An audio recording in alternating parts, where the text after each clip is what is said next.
Okay, hai. Okay, untuk isu berkenaan dengan set harga harga bilik, okay, untuk sistem RRT. So, katakan harga bilik adalah berbeza mengikut hari yang kita tetapkan. Contoh, katakan kita letak misal kata hari biasa, okay, normal day, dengan satu lagi adalah untuk weekend.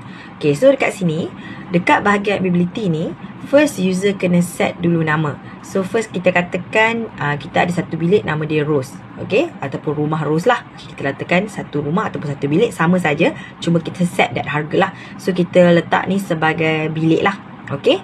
Okay, untuk A101 Rose, so yang ni harga weekend dia lain, harga normal day pun dia lain. So first user kena set nama yang sama untuk second.